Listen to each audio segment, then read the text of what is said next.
Shalom, bienvenidos un domingo más a nuestro programa.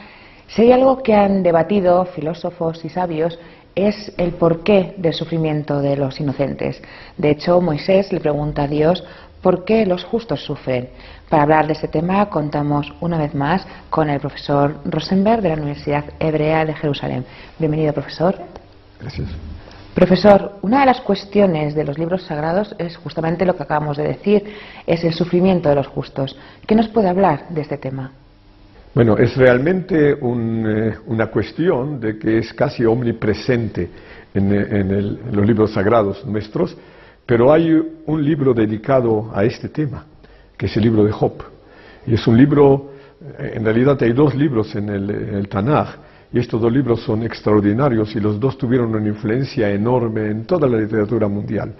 Uno de ellos es Job y el segundo es aquel pequeño libro, aquel Megilá, el rollo, que nosotros hemos leído en la fiesta de Sukkot, en el sábado dentro de la fiesta de Sukkot, que es el libro del Eclesiastés de Coelet.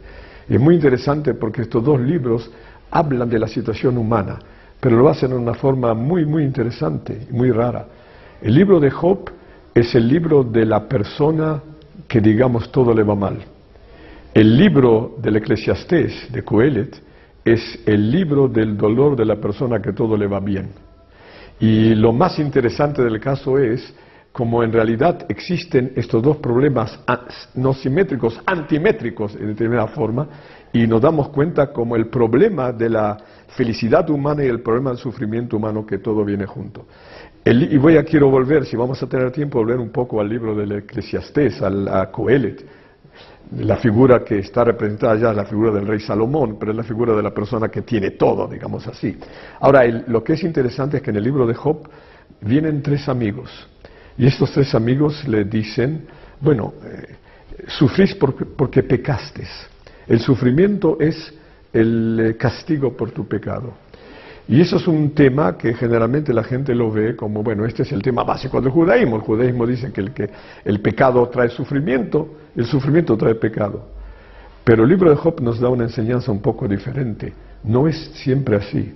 Hay realmente un sufrimiento de muchos justos, de muchas personas, que no es debido al pecado, sino que es un sufrimiento ante el cual nos encontramos frente a un hecho, un enigma. Y en el libro de Job, cuando primero ven estos tres amigos, que son tres filósofos que le explican todo, y él no lo quiere entender, luego aparece uno cuarto que ya trae algunas doctrinas quizás un poco más místicas, interesantes, y después, al final, él tiene una aparición donde ve como si Dios se le aparece. Y Dios le hace la siguiente pregunta, y le dice, yo lo traduciría ahora a nuestro idioma, dice, ¿tú sabes distinguir entre los quarks o entre los distintos elementos que hay en la naturaleza? ¿Sabes los secretos del mundo? Y acá hay un súper secreto que no lo vas a saber. Y ese súper secreto es realmente el sufrimiento, y algo ya de esto aparece en determinada forma en el Pentateuco, donde Dios habla a Moisés en esa visión extraordinaria después del pecado del becerro de oro, y donde Dios le dice, bueno, este es un misterio. Y es un misterio, pero es un misterio que a pesar de todo, algo de ello sí que podemos saber. Ese algo es muy importante. Y este es el secreto en forma del libro de Job, que está hecho como diciéndonos, puede ser que tú sientes que lo que pasa es injusto. Puede ser que es injusto. Pero Dios está contigo. Es decir, el más importante de los, podemos decir así, de lo que podés sentir en el mundo es que Dios está contigo y no va a aceptar esas acusaciones que se te hacen. Porque fíjese bien, Job, este libro de Job, varias veces en la historia se vio como representante a todo el pueblo judío, al sufrimiento del pueblo judío.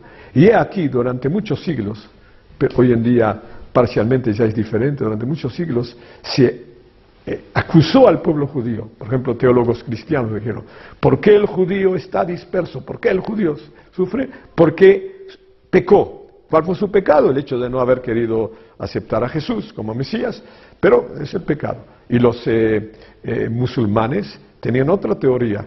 una teoría que hasta el día de hoy existe y que es una teoría peligrosa y también peligrosa en el mundo cristiano, otros mundos que, bueno, nuestras victorias muestran que Dios está con nosotros.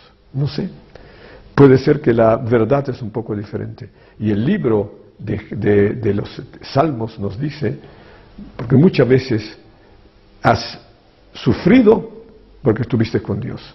En la forma el sufrimiento tiene que ver con este asunto de Dios. Profesor, ¿qué sentido tiene el entendimiento del tiempo en relación con el sentido del sufrimiento humano? Realmente existe esta idea de que en el mundo todo es una especie de prueba en la cual el hombre es probado, una especie de desafío al hombre que el hombre tiene que recibir y tiene que hacer lo que tiene que hacer en determinada forma. Ahora, pero hay una idea que tiene que ver con el tiempo, y es la idea de la redención.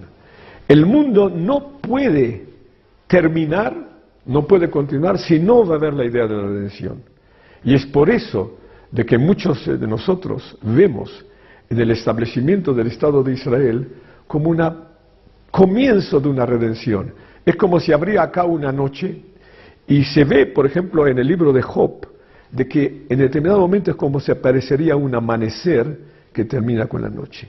Y eso es parte del cambio que debemos de ser. Es decir, que en esencia puede existir esta clase de sufrimiento sin causa, sin injusto, pero la historia no puede terminar sino cuando se repara la injusticia. Y es algo que esto corresponde a hacer a Dios.